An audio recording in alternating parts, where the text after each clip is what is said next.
Yes, karibu sana msikilizaji. Leo na tusogee mbele zaidi. Tupo na mkasa wa ndugu yetu anaitwa Meshak na tumezidi kupiga nao hatua sana, na mimi niko hapa leo kushia nawe haya katika safari ya ndugu yetu anaitwa Meshak. Ndio, ni maisha halisi ya kweli ndugu zetu wanapitia na wanayaleta kwetu, nasi tunawasilisha kwako kwa njia ya simulizi.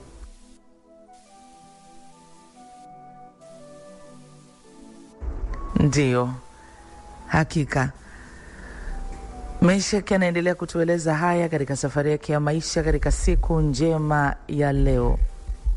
Kuna mahali jana tuliishia msikilizaji, nami niko hapa tusogee mbele zaidi tuyasikie haya ndugu yetu Meshak akiendelea kutufahamisha. Kubwa zaidi, Meshak anatueleza kwa habari ya muujiza. Yeye anautafsiri kama ni muujiza mkubwa ambao amekutana nao wa kupona maradhi yaliyomsumbua kwa muda. Anasema alikuwa katika hali ya uvuli wa mauti, lakini Mungu amemsaidia, amemponya maradhi yake. Ni kweli bado hajatengamaka na hali kama ya mwanzo, lakini uzima umerejea kwake. Hajawa na kitambi kama ilivyokuwa mwanzo. Ile ngozi yake nadhifu, nyororo sana, bado hajaipata tena kwa sababu ya vile vidonda ambavyo vilikuwa vikimsumbua. Vimekauka, lakini bado ngozi yake haijarejea. Ndio inaendelea kurejea taratibu taratibu. Ndio haya anatueleza ndugu yetu anaitwa Meshak katika siku njema ya leo, na tuendelee pale tulipoishia. Meshak anatueleza kubwa zaidi. Meshak anatueleza kwanza, anasema yes, Meshak anasema niko nazungumza na rafiki kijana mwenzangu, mpambanaji mwenzangu, naye amekuwa akijitafuta kwa namna nyingi ambazo vijana wengi tunafanya hivyo. Tunajitafuta kwa vingi sana. Tunatafuta wapi tunaweza tukapata mpenyo, unafuu wetu unaweza ukatoka wapi. Kila mmoja amekuwa na mapambano yake, na yeye ni mpambanaji sana, lakini amejikuta amedondokea katika mikono ya bosi wangu. Kwa lugha nzuri nasema aliyekuwa bosi wangu akamuingiza katika mtandao ambao mimi pia niliingizwa.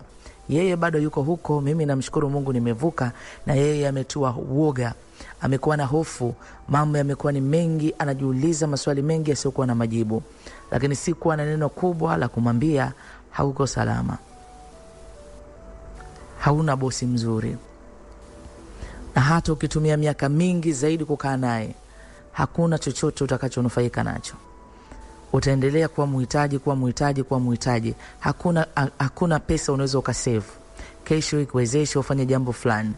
Utakula vizuri, ni kweli. Utastarehe, ni kweli, kama ambavyo mimi nastarehe. Na yeye pia alikiri kwa kinywa chake akisema, nimejikuta anaishi maisha ya starehe ambayo sikuwahi kuyaishi. Na hivyo ndivyo ambavyo bosi anapenda. Yaani wewe kuwa busy tu na wanawake.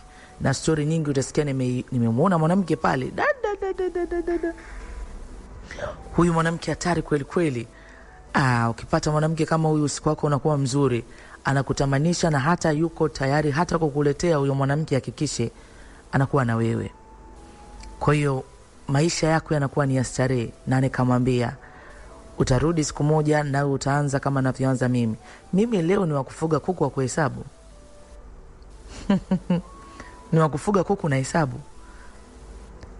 Kitu ambacho nilitakiwa nikifanya miaka mingi iliyopita. Yaani sasa hivi unazungumza ina maana na mashamba nafuga kuku. Nina mabanda ya kutosha, lakini ninafuga kuku na hesabu. Meshak anasema sio kwamba nilikuwa sina ndoto. Ni kama ulivyokuwa na ndoto wakati unaingia kwenye hiyo ajira. Ulikuwa na ndoto gani? Uliplani ufanye hiyo kazi kwa miaka mingapi? Hata hivyo mimi nilikuwa hivyo. Yaani kazi nitajifunza, nitafanya muda fulani, nitatoka, nitakuwa nimesha kusanya pesa yangu, nitatoka, nitaenda kufungua mradi wangu, nitaanza kuufanya mdogo mdogo mpaka na mimi nifike level za juu. Miaka mingapi sasa imepita? Umeendelea kujipa tena miaka mingapi? Mimi namwambia huyu mshikaji, hata ukijipa miaka mingine 5 hata 7 au 10, hautaweza kusave chochote. Maisha yatakuwa hivi siku zote, kwa sababu upo katika ofisi ambayo bosi wako sio mzuri. Mara zote atawaacha mkiwa katika hali ya uhitaji. Mtahitaji asubuhi, mchana, jioni. Mnachopata mnatumia, utangoja upate kesho utatumia, na hayo ndio yanakuwa maisha. Hakuna pesa inawekwa akiba.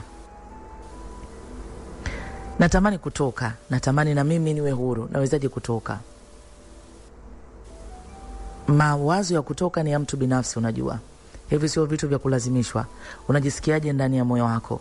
Je, unataka kutoka? Usije ukatoka ukatamani kurudi kuyaishi yale maisha, kwa sababu kuna gharama kubwa sana utailipa. Haya yote tulizungumza na nilimtia moyo. Mimi niko hapa. Nipo. Kama kuna ushauri wote utakao ukihitajika, nipo nami nitatoa ushauri. Na sio hivyo tu, kama kuna lolote unaweza ukashare nami, niko tayari kukusikiliza. Meshaki anasema aliondoka huyu mtu, lakini nikwambie kuna mambo mengi nayajua sasa ambayo sikuyajua mwanzo. Kuna vitu vingi nilipaswa kuvijua hata ninavyoingia kwenye ajira, sikuwahi kuvijua. Nilichoangalia ni kiasi cha pesa ninacholipwa. Nataka nikwambia kuna kitu kibaya kama umaskini. Kuna mikataba unaweza ukaingia kwenye kati hizo kwa sababu hukuwa unajua. Ulikuwa na mihemko ya kutaka upate chakula kwa sababu njaa ni mbaya sana. Ulikuwa na mihemko ya kutamani umiliki gari, ya kutamani umiliki nyumba nzuri, ya kutamani uishi maisha ya nafasi. Unaweza ukaingia katika mkataba ambao hukutarajia. Mimi niliingia katika mahali ambako kama ningekuwa nina umakini nisingeingia huko. Lakini tunaingizwa kwa sababu gani? Njaa. Yani matamanio. Tunapelekwa na tunaingia kingi kwa sababu sisi ni masikini. Sijui kama ningekuwa mimi natoka familia nzuri, wazazi wangu walijenga misingi mizuri na hatimaye na mimi kwetu maisha ya kula isiwe shida au mahali pa kulala isiwe shida, na mahitaji pengine angalau sio makubwa kiasi hicho, sijui kama ningeingia hapa. Pengine ningetaka kujua kwa nini nifanye hiki kitu. Ningetaka kujua mwisho wa hiki kitu nini kitatokea kwangu. Lakini nakwambia maskini tulio wengi tunaangalia tunachokiona kwa macho sasa hivi. Na ndio hata mshikaji na yeye ameingia kama nilivyoingia mimi. Unatamanishwa mpaka unasema una bahati. Unasema namshukuru Mungu kwa kibali alichonipa.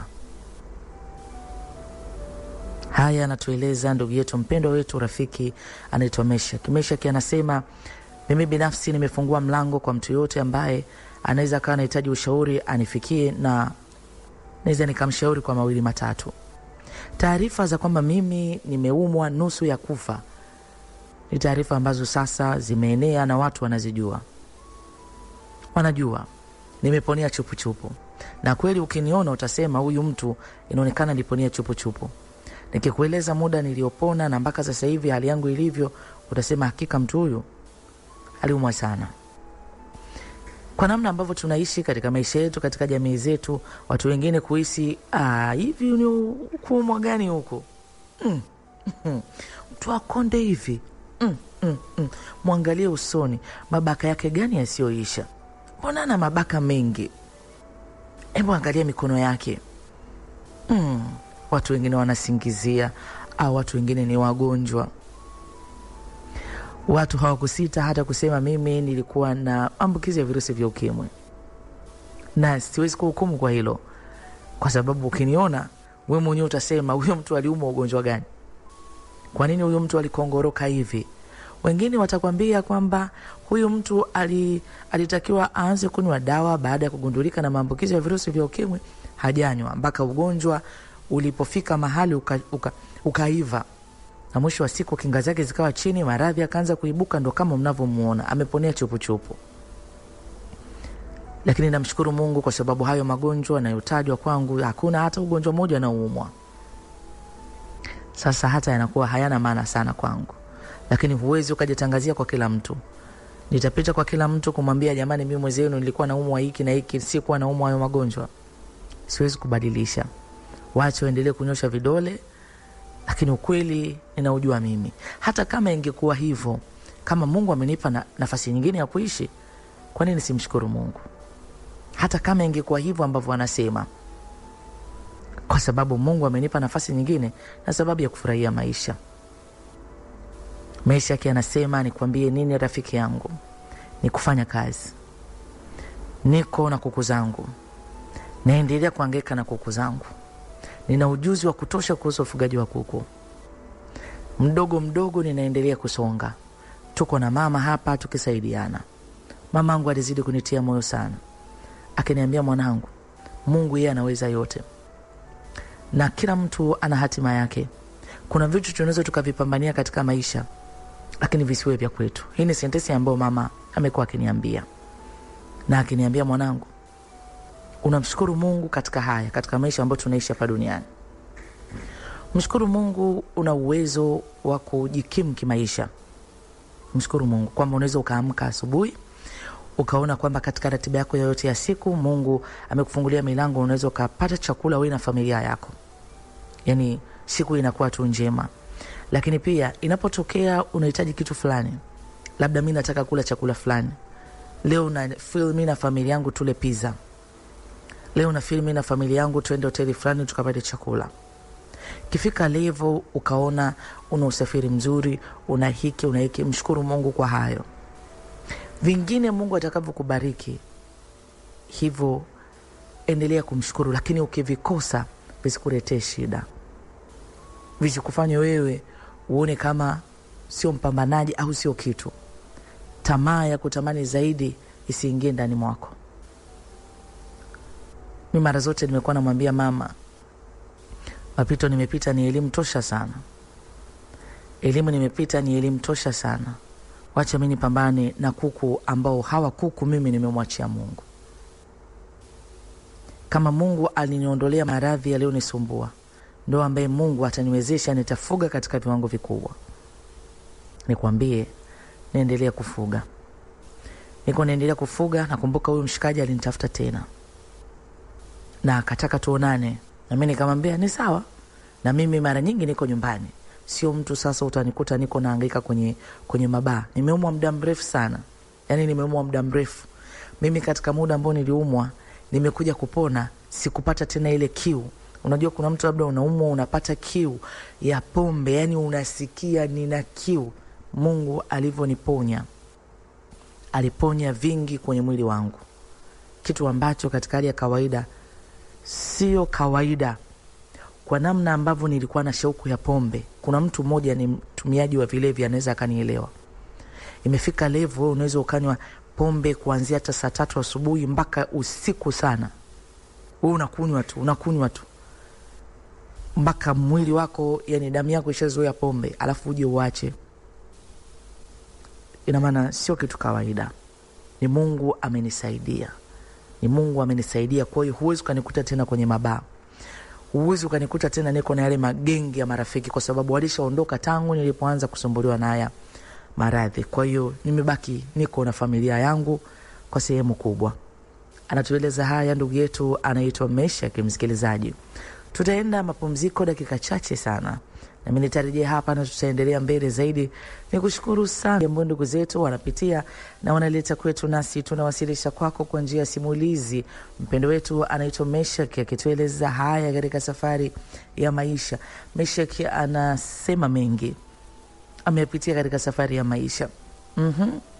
Meshaki anasema mimi ninaendelea. Nilipopata nafasi ya kukutana na mtu huyu nilimuuliza umefikia wapi? Siwezi kumforce atoke. Ninajua gharama ambayo mtu inaweza kukutana nayo. Haya ni mambo ya kufanya maamuzi binafsi. Mimi kuna nyakati nilipita mpaka hata nikakata tamaa. Kwa hiyo kuna uwezekano mtu ukajikuta unarudi kuishi yale maisha ya zamani na kuona kwani nini? Kwa hiyo bado simlazimishi. Hata hii mara pili mimi sentensi yangu ilikuwa inasema hivyo. Mimi nakuombea na Mungu akusaidie. Akaniambia kuna njia ambayo nataka niifanye. Nitatoka katika kumilikiwa na watu hawa. Nikamwambia nieleze. Akasema kwanza unajua tuna mshikaji mmoja ambaye tunafanya naye kazi, unajua na mimi nimeshia naye, unajua kuna vitu pia kaniambia, yani kadri siku zinazidi kwenda inaonekana bosi wetu anazidi kuwa mbaya sana, lakini anajificha katika wema. Hatuwezi kuaminika tukisema. Lakini huyo mtu ameniambia vitu vingi sana. Nikamwambia, umepata njia gani? Akasema, mimi kiukweli ni mambo ambayo nimeona ni dili na kule kwetu. Unajua kule kwetu kuna wataalamu sana. Yani kule kwetu kuna watu waliobobea sana kwenye haya maswala. Kwa hiyo nisikufiche, nimeshaanza process za kuhakikisha napoachana na hao watu hakitasalia hata kivuli changu. Nikamwambia yote inawezekana yakawa ni mawazo mazuri. Mimi sitaki kujaji sana. Unajua mambo ya imani sio mambo ya kuingiliana. Ila nilimwambia mimi nataka nizungumze kwa upande wangu. Ninaamini hakuna nguvu iliyokuu kama nguvu inayotoka kwa Mungu mwenyewe. Nikamwambia inawezekana ukao umempata mtu anaweza kukusaidia katika situation ulionayo. Lakini amini nakwambia hizi nguvu za hawa watu zinazidiana. Itakuwa hatari kama huyo mtu akawa na nguvu ambayo sio ya kiwango cha yule mtu ambaye amekushikilia maisha yako. Lakini mimi naamini katika Mungu. Ni kweli unaweza ukaingia gharama, lakini nataka nikwambie Mungu atakusimamia, atakutetea. Akaniambia, wewe mimi nazungumza habari ya mwisho wa reli. Unajua Kigoma wewe? Nikumbuka hii ndo sentensi aliniambia huyo mshikaji. Akaniambia, ushawahi kuona watu wanasimamisha jua? Ushawahi kukutana na watu mvua, yani mvua inanyesha upande na upande huu wanasimamisha mvua? Ushawahi kukutana nao watu? Uende tu kwa mtu tu. Yani unaenda kwa watu ambao wanajua. Huyo bosi anajifanya yeye mjuaji sio nini na nini. Mimi tamshughulikia.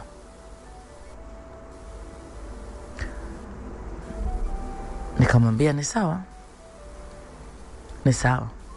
Japo mimi ukinipa nafasi nikushauri, sione kama hiyo njia ni sawa. Hiyo njia inaweza kukugharimu zaidi kuliko njia ya kuamua kuyaacha yote na kumwendea Mungu. Akaniambia, siamini kama naweza nikapita hiyo njia nikawa salama, kwa namna ambavyo nimezidi kusoma hali ilivyo. Nahitaji nguvu zaidi. Nahitaji kujipambania zaidi. Nikamwambia, unajua huwezi kujipambania. Mahali hapo ulipofika na vitu ulivyoingia navyo mikataba, huwezi kujipambania mwenyewe. Mahali utakaposema unataka kujipambania mwenyewe, ndio ambavyo mahali utakuwa na hali mbaya zaidi. Sasa narudia tena. Vitu vya imani ni vitu ambavyo haviwezi kuwa na namna ya moja kwa moja kuelezea. Na mimi nimejifunza kitu katika maisha yangu naishi. Naamini mimi katika Mungu aliyeniumba, aliyeumba mbingu na nchi. Mimi binafsi kama Meshaki ninaamini katika imani yangu.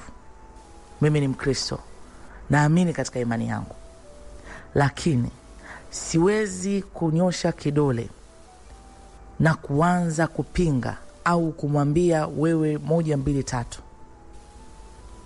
Ila naweza kumwambia njia unayopita inaweza ikakugharimu zaidi ya wewe unavyowaza. Kwa hiyo nilimwambia, maneno yangu aliyasikia. Na yeye akasema sijui kuna watu wanaweza atapambana nao. Ndivyo nilivyopokea. Nakumbuka nilimpigia simu huyu dada ambaye amekuwa sasa ni ndugu. Unajua niliwahi kumpenda, nikamuonyesha hisia zangu. Aliwahi kunionyesha upendo, lakini upendo aliotafsiri yeye kwangu akaniambia ni upendo wa kimungu. Na kwa lugha nzuri ambayo yeye alikuwa anasema ni upendo wa Kristo ambaye alijitoa kwa ajili ya mwanadamu. Kwa hiyo nisitafsiri ule upendo tofauti, kwamba aliweza kuja na kuniuguza, akarudi nyumbani kwao, akaja akaniuguza, akafunga kwa ajili yangu, haimaanishi kwamba alifanya hivyo kwa sababu mimi nitakuwa mume wake mtarajiwa. Ni ule mzigo alijifili ndani yake kuubeba kwa ajili yangu. Sasa amebaki kuwa ndugu. Yani itoshe kusema amebaki kuwa ndugu. Utakasirika, utafosi, utafanyaje, lakini mwisho wa siku anabaki kuwa ndugu. Sasa nilipomshirikisha kuhusu hizi habari, yeye aliniambia kila mtu ana njia yake katika kuvuka, ila tunamwombea ili awe na mwisho mwema.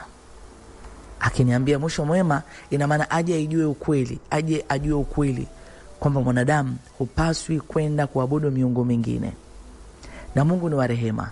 Pale ambapo ataenda na atakengeuka na atajigundua amekosea, anapoenda mbele za Mungu na kutubu, Mungu humsamehe na kumpa mtu huyo nafasi.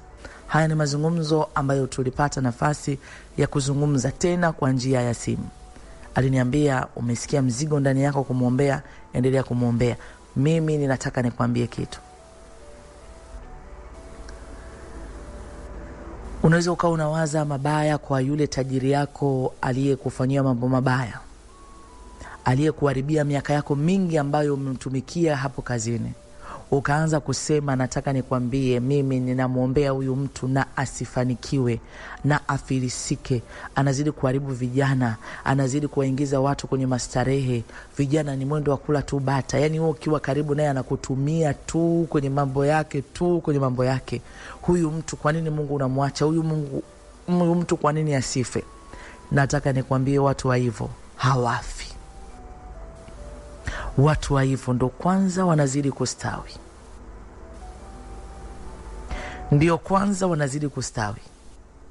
Yule dada aliniambia, mshukuru Mungu ambaye amekutoa katika hili tanuru la moto. Visasi ni vya Mungu. Wewe mara zote ombea wale ambao wamesalia, ambao hawajui kweli, wajue kwamba hawako katika mazingira mazuri. Hutakiwi kila siku kuanza kumwombea kifo huyu mtu. Yani wewe ni kila siku unaomba na afe. Wakati unapoteza muda wa kuomba watu wafe, wewe wekeza nguvu nyingi kwenye kufanya shughuli zako, kwenye kumwomba Mungu abariki kazi ya mikono yako, na watu wamuone Mungu kwa kupitia shughuli unazozifanya. Waseme hakika Mungu wa Meshach ni Mungu mkuu sana. Amemuinua kutoka hapa alipo na kwenda juu. Kwa hiyo kiukweli sikuwa na muda, naumia, lakini nilizidi kuona huyu bosi akistawi. Ina maana maisha yanaendelea as usual. Watu wanaendelea kufanya makafara, watu wanaendelea, maisha yanaendelea. Wewe umepisha, umenusurika, mshukuru Mungu, endelea kuuguza vidonda vyako, watu wanaendelea. Kuna nafasi yako ilikuwa na gap, kuna watu wameshika, wameingizwa kama ulivyoingizwa wewe, wanaendelea kutumika. Maisha yanaendelea kila siku. Meshach anasema, nimepambana na swala zima la ufugaji. Ni kweli kwenye ufugaji kuna changamoto nyingi sana.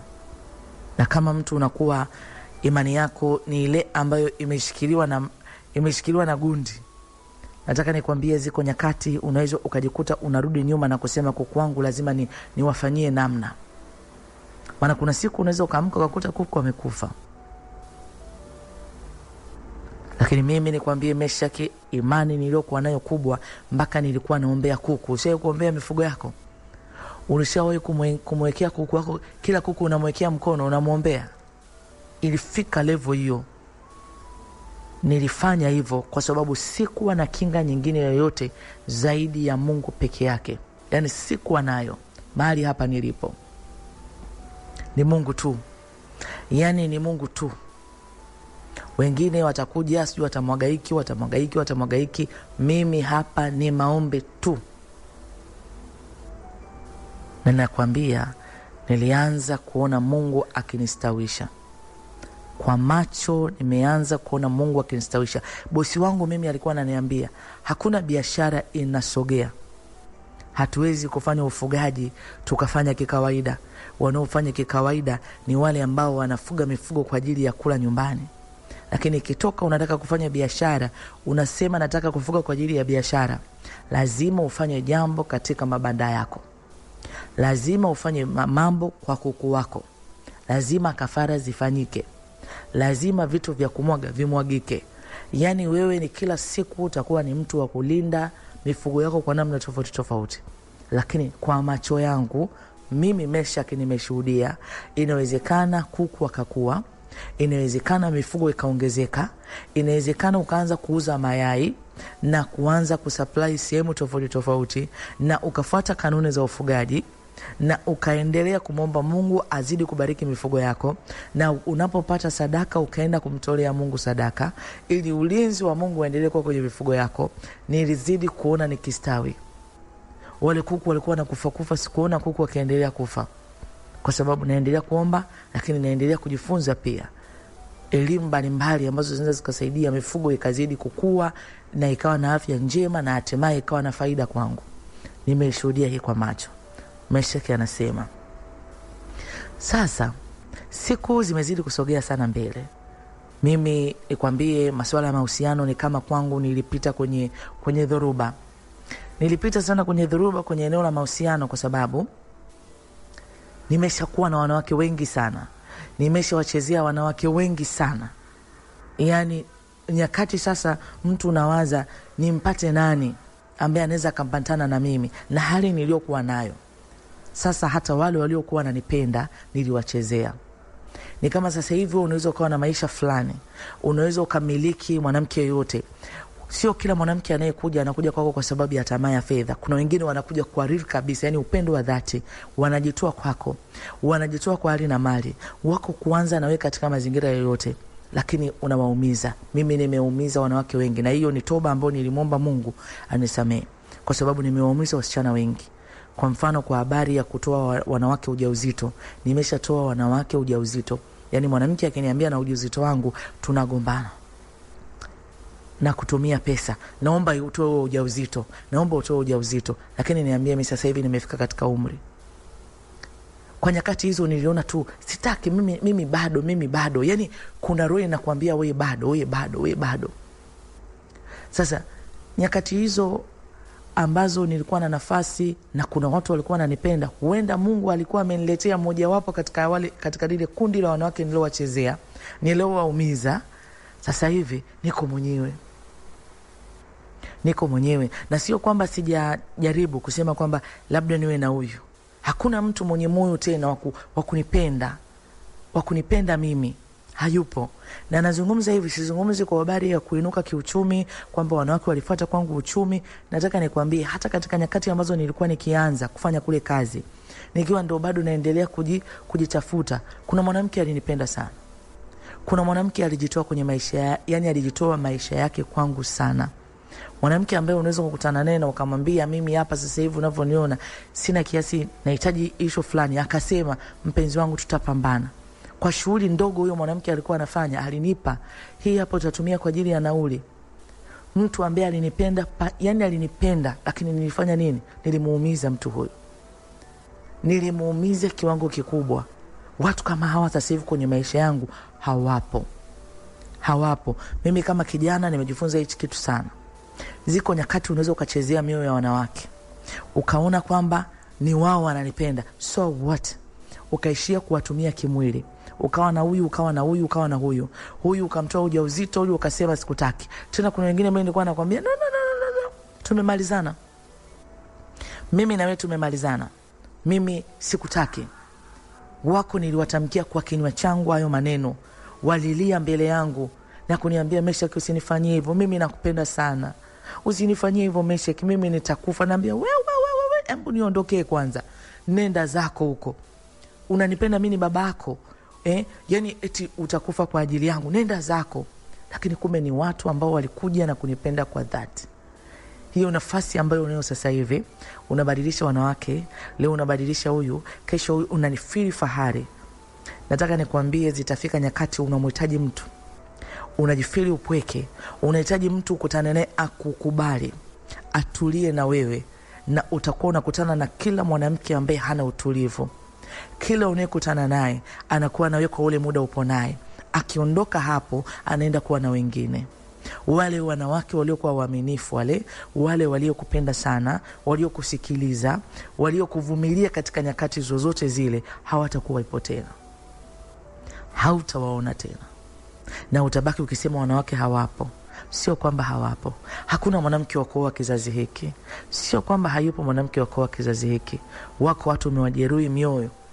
Mungu anaondoa hicho kibali. Hakuna mtu ana huruma na wewe. Kila mtu anayekuja ndio kukupiga. Unaijua hiyo? Unaielewa hiyo? Yani kila mtu anayekuja ndio kukupiga. Hiyo 200 yako na ale. Aondoke tena, anaweza kachukua kaenda kumuhonga mwanaume mwingine. Ukajiuliza ilikuwaje? Kwa nini mimi nakutana na wanawake wabaya? Kumbe ziko nyakati uliwaumiza wanawake hao.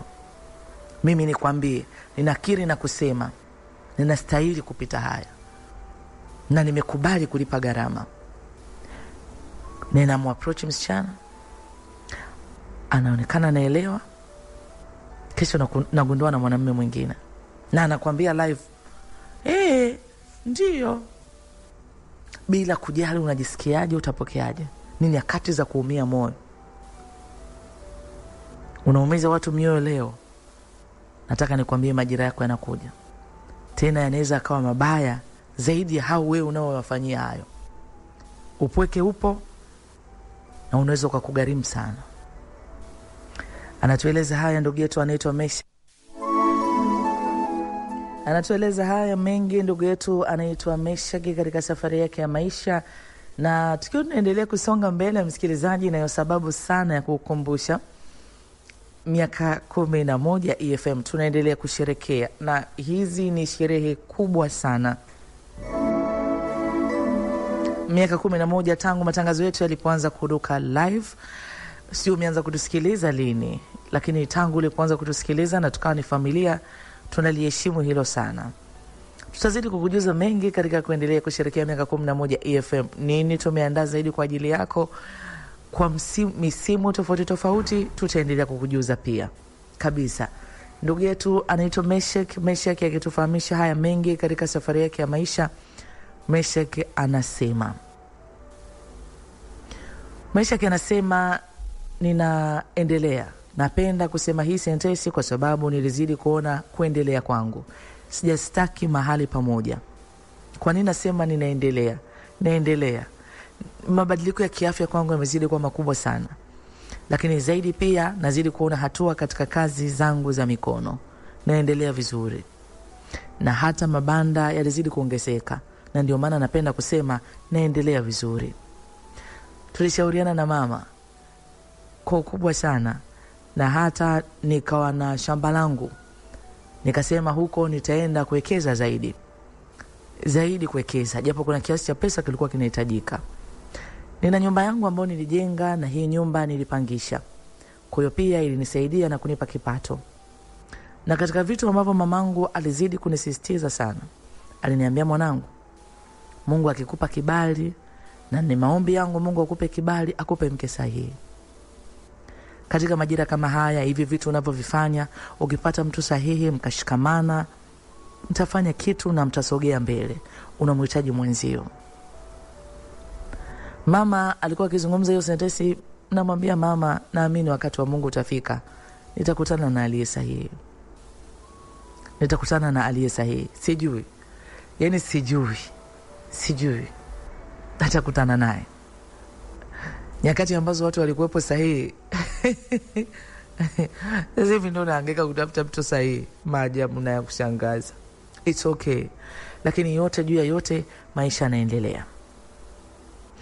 Mimi nilizidi kumsisitiza huyu mshikaji kwa sababu aliniambia, nimechukua likizo fupi, naenda zangu nyumbani. Yaani anaenda huko sasa. Na kwa maelezo yake kwamba anaenda kimoja. Yaani ndio maelezo yake kwamba kazi ishaanza.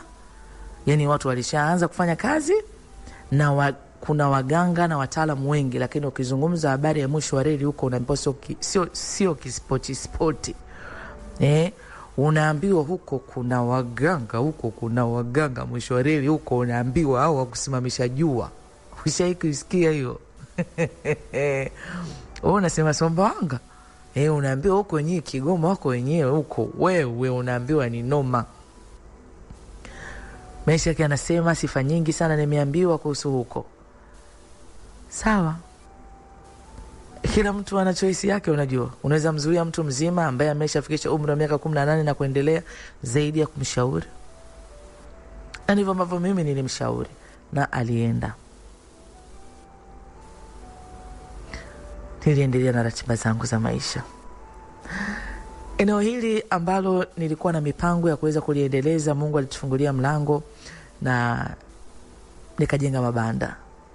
Ninafanya kitu ambacho nina experience nacho. Nimekuwa na ndoto na hiki kitu miaka mingi, lakini sikuwahi kukifanya. Kwa nini napenda kurudia hii sentensi? Kwa sababu najua kitu nilichokipitia mimi ni kitu wanachokipitia wengi. Tuna ndoto, tunatembea nazo, hatuzifanyi. Tunangoja tutafanya kesho, lakini mpaka tutaondoka katika nafasi za kazi tulizokuwa nazo, hatujawahi kuzifanya. Nyakati ambazo huwezi kulipwa tena mshahara mwisho wa mwezi, ulitakiwa uwe na kitu chako ambacho unakifanya, lakini huwezi kukifanya. Yani hujawahi kukifanya, ndio unaenda kuanza kukifanya. Kwa nini hatukuweza kuvifanya? Kwa sababu kuna mazingira yalituzuia sisi tufanye. Wewe unaweza ukawa unaona ni hali ya kawaida kwamba jamani, uchumi ni mgumu sana jamani. Sisi wengine si watu wa kufanya biashara. Biashara ina wenyewe jamani. Kwani mimi biashara nitaweza? Nishazoea kupokea mshahara mwisho wa mwezi, nitaweza wapi jamani? Kumbe wewe unawaza hivyo, kumbe hali sio kama unavyowaza. Viko vitu vinaendelea ambavyo sio rahisi kuona katika macho ya nyama, na kukudhoofisha uendelee kuwa mhitaji wa kutegemea mshahara siku hadi siku. Sisemi hivyo kwamba ofisi zote, matajiri wote wanafanya hivyo. Hapana, nazungumza kwa habari ya tajiri yangu ambaye alitupa ajira, akatupa ujira, akatutia moyo kwa namna nyingi ambazo zilikuwa zinaonekana kwa macho ya nyama, lakini ndani alikuwa anataka kutumaliza, kutuangamiza. Mesha yake anasema mapambano ni makubwa, naendelea nayo huku niko busy kweli kweli na mapambano ya huku shambani. Basi nashukuru nilikamilisha na moja kwa moja nikaanza zoezi la ufugaji. Tunaenda kupambana. Mimi ni mtaalamu. Mimi ni mtaalamu, mfugaji mtaalamu. Unamjua mfugaji mtaalamu ndo mimi hapa. Ninajua kuku kuliko kawaida. Yani ninaelewa kuku kuliko kawaida. Nimefanya hizi kazi kwa muda mrefu sana na najua namna ya kutafuta pia soko. Kwa hiyo sijalala nikanyamaza. Nafuga natafuta masoko. Nafuga natafuta masoko. Nafuga naendelea kutafuta masoko. Nimekuwa niko busy sana. Nakumbuka ilipita miezi 5 toka yule mshikaji, yule kijana ambaye alikuja kuniomba ushauri aliondoka. Kwanza nilikuwa simpati. Kuna kipindi nikampigia sikumpata. Kuna siku akanipigia akaniambia nipo naendelea na harakati zangu. Nikamwambia vipi hali yako? Akasema mimi sikwambia mambo nimemaliza. Mambo nishamaliza mimi, kila kitu kimeisha. Hivyo Mesha yake anasema nilipata simu. Aliyenipigia simu ni yule mshikaji ambaye tulikutana naye mwanzo. Sasa miaka imepita. Na yeye alianza shughuli zake za ufugaji. Yeye aliondoka kwa namna ambavyo aliondokaga, akaenda kujisimamisha kwenye shughuli zake pia za ufugaji, kwa sababu pale kikubwa tulipata ni elimu ya masuala ya ufugaji.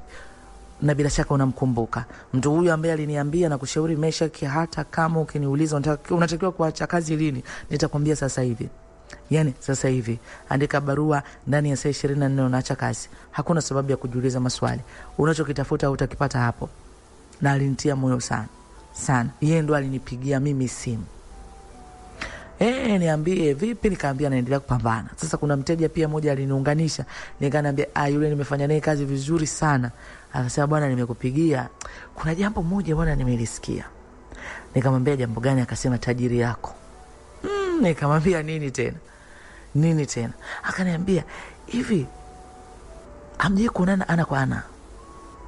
Nikamwambia huwezi amini. Na ni kitu ambacho mimi nilimuomba Mungu aniepushie huyu mtu isitokee tukaonana ana kwa ana. Akasema kuna siku moja mtaonana. Hizi dili hizi tunafanya, namna ambavyo Mungu anazidi kutubariki. Kuna siku tutafika kwenye piki ya juu. Kuna mahali ambako yeye anakaa na sisi tutakaa. Sio tena kupelekwa na mabosi, kwa sababu kuna mazingira mengine tulikuwa tunafika kwa sababu bosi wanatushika mkono, wanatupeleka. Lakini kuna level mtu unatamani ufike, sio wewe upelekwe, wewe uende. Yes. Kabisa. Sasa nikamwambia kuna nini? Akaniambia wewe, nimesikia kuna moja kati ya kijana wake amefariki. Nikamwambia kijana gani? Sasa unajua mimi siwajui sana. Hebu uliza, fuatilia. Nikamwambia wewe, kijana gani? Sasa sijui. Na mimi nilishaye kumwambia mshikaji, yani huyu nilishaye kumwambia, mimi kwa mfano kuna vijana wamenifuata kuniuliza naendeleaje na nini. Mimi nimewambia kama wanahitaji msaada naweza nikawasaidia, ni kitu ambacho alinikatalia. Yani mshikaji aliniambia, wewe bwana ulitoka kwa neema yako pale kwenye ile ofisi, usiye kujihusisha na ofisi za watu. Isionekane wewe unaanza kuwajaza maneno watu, mwisho wa siku waondoke kazini, watu waanze kuendelea kuleta visasi baada ya kupambana na shughuli zako, uanze kufunga maombi 3 kavu sijui ngapi kupambana na mapepo hayo. Achana na hizo habari. Wewe ombea watu, Mungu awafungue fahamu zao. Basi kwa sababu kuna watu wengine wamefungwa, inahitaji kufunguliwa waone vitu ambavyo mwanzo walikuwa wanaona viko kawaida, waone kwamba hii sio hali ya kawaida. Kwa hiyo alinistopisha. Kwa hiyo sikushiaga naye mambo si mengi nini sikuwahi kushia naye toka alivyonistopisha. Nikajiuliza ni upi? Kuona mimi sasa nilivyomaliza nikamtafuta mtu. Nikamwambia wewe, ninasikia kuna mtu mmoja wa karibu na bosi yule, sasa namtaja, amepata shida. Akasema hivi utakuwa unamjua huyu? Si kama utakuwa unamjua kwa karibu sana, kwa sababu huyu naona kipindi kile na wewe unananili na yeye kama ndo alikuwa ni kama na miongoni mwa vijana wa karibu sana na bosi. Nikamwambia ni fulani. Akasema unajua huyu aliondoka. Alisema kwamba anaenda nyumbani huko kwao. Ameenda huko. Basi siku zimeenda ndo hivyo tunaambiwa amefariki. Nikamwambia wewe, mnaambiwa nini? Yani mnaambiwa nini kilichotokea? Anasema unaambiwa alikuwa yupo sio anakunywa zake pombe. Wanasema ametoka pale anakunywa pombe, ameenda zake kulala, ndo hajaamka. Nikamwambia wewe, usiniambie. Akasema yani ndo taarifa ambayo tunaipata. Nikamwambia sasa mlishiriki msiba? Anasema yani ndo taarifa na hivi tunazipata hivi, ndo kama mimi nakwambia wewe unasikia hivi na sisi, yani mimi mwenyewe ndo nimeambiwa hivyo. I say sikuamini. Sasa unajua mimi huko kwao sikujui. Unajua kimjini tunafahamiana hivyo, tunashauriana, lakini sio kama mtu unaweza kupata taarifa zake za familia labda uulize huyu mtu amepatwa na nini. Nikamwambia wewe, hebu fuatilia hii issue bwana. Yani inawezekanaje kijana kama yule anywe tu na anakunywaga siku zote halali asiamke? Kwa ule viganya alikuwa anao. Akasema ndio watu wanasema, kwa sababu unajua yule sio mlevi kiivo, yani kwamba ni mlevi, pombe zimemzidia. Hata sijui, unajua watu wanatembea na maradhi mwilini. Unaona Wewe kujua alipokunywa akarudi nyumbani, labda ndio hivyo akapata pressure, labda moyo ukashtuka, labda hatuwezi kujua, lakini taarifa ndio hizo. Kwa hiyo mshikaji alishafariki na sikia tu alishazikaga. Nikwambie niliumia sana. Nakumbuka mara mwisho ananiambia, mimi ndio unaondoka zangu. Nikamwambia, yani bado nakusisitiza, sidhani kama hiyo njia ni njia sahihi. Hiyo njia inaweza kugharimu sana. Mimi ninachojua, nguvu ilishindayo nguvu zote ni nguvu ya Mungu tu. Hizo nyingine zina nafasi ya kuzidiana sana. Uwezo unazidiana sana. Usije ukaingia mahali ambako mwisho wa siku ukashinda kupambana na hicho kitu kikakujeruhi. Ila Mungu anaweza kupambana na kila nguvu za giza. Yeye anaweza. Lakini unajua ndo kama nilivyokuambia, hauwezi kumlazimisha mtu. Kila mtu ana maamuzi yake. Yeye aliamini katika hiyo njia. Ameipita hiyo njia, lakini njia imekuwa sio salama. Naweza nikasema hivyo, au ni kifo ambacho Mungu alipanga, I don't know. Lakini mimi naangalia gharama niliyopitia. Naweza sema pengine na yeye kuna mazingira amekutana nayo ambayo hatuwezi kuyajua, kwa sababu taarifa tu za kifo ndo zimekuja. Siwezi kujua alipita kwenye lipi mpaka umauti ulipomkuta.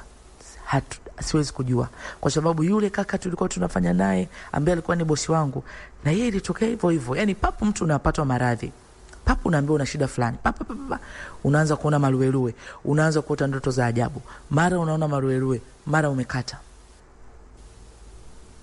Na yule sio kwamba alikuwa anataka kutoka, Unaona, sio kwamba alikuwa anataka kutoka, bado yuko kazini. Vipi ambao unataka kutoka na umejua siri ya kambi? Sio kitu rahisi. Kwa hiyo hata naamini huyu lazima kuna mazingira amekutana nayo. But tunasema nini sasa? Hatuna chochote cha kusema. Hakuna chochote cha kusema. Kama kuna taarifa zitakuja, basi nitazisikia hizo taarifa. Meshaki anasema, na hivi ndivyo ilivyokuwa kwangu. Nilizidi kumtukuza Mungu kwa sababu ameniokoa kwa neema. Kwa namna ambavyo na mimi nilikuwa naenda kufanya makafara na hawa waganga, ni dhahiri kwamba nyakati ambazo nimepita katika changamoto, ningeamini kuna mganga bora kuliko hawa. Pengine ningeenda huko. Pengine leo unapata nafasi ya kuyasema haya nisingeyapata. Pengine ningekutwa na jambo baya. Lakini namshukuru Mungu ambaye alinisaidia nikapata kufunuliwa na kujua kweli na kuamua kumtumaini Mungu yeye peke yake. Na ndiye amenishindia, na sasa niko hai, ninaweza kuyazungumza haya. Meshaki anasema, basi hii ndio ikawa safari yangu ya maisha na mapambano yangu ya kila siku. Namshukuru Mungu ambaye amenisaidia. Nilizidi kumuona Mungu katika biashara yangu ya ufugaji. Banda ambalo nililijenga, na hata siku ninazindua na kuweka mifugo, niliita watumishi wakaomba. Uaminifu wa kutoa sadaka. Nataka nikwambie, nilifuga nikafuga tena. Nilipata oda, nilifika nikapata oda mpaka nikawa nachukua mayai kutoka kwa wafugaji wengine. Kwa mfano huyu mshikaji huyu, nilikuwa tunamwambia, yani nahitaji kiwango fulani, na yeye kuna muda alikuwa anazidiwa, anasema kuna mtu. Level zilifika hapo ambako sisi tulikuwa tunafanya hivyo kwa njia za kichawi, za kiganga, kwa njia za sadaka. Mtu anatoa mpaka kafara za binadamu. Ni ng'ombe anafukiwa mzima. Hapa mimi sijafukia ng'ombe. Sijawahi kuchinja hata mbuzi hapa. Nikamwaga damu ya mbuzi kwamba ije inisaidie kwenye biashara ya ufugaji. Hapana. Hapa ni maombi tu. Hapa ni maombi. Hatumwagi damu ya ng'ombe hapa. Ila tunaamini kwamba kuna damu ya thamani ambayo ni ya Yesu, alikufa msalabani kwa ajili yetu, ndio tunamwaga kwa imani ya sisi wa Kristo. Haya anatueleza ndugu yetu anaitwa Meshaki. Meshaki anasema, niseme nini? Kwenye eneo la biashara nikafanikiwa. Kuna vitu nilivipoteza. Na kuna nyakati niliamini ndoto yangu siwezi kuitimiza. Lakini kwa namna ambavyo nilizidi kumwamini Mungu, niliamini bado na nafasi, bado na muda. Muda wangu uliharibiwa, Mungu ana uwezo kunirejeshea, akanipa muda ndani ya muda mfupi, na nikafanya vitu vikubwa. Na ndivyo ilivyokuwa kwangu. Ndio. Huyu anaitwa Meshaki. Yes, asante. TikTok, Capital E.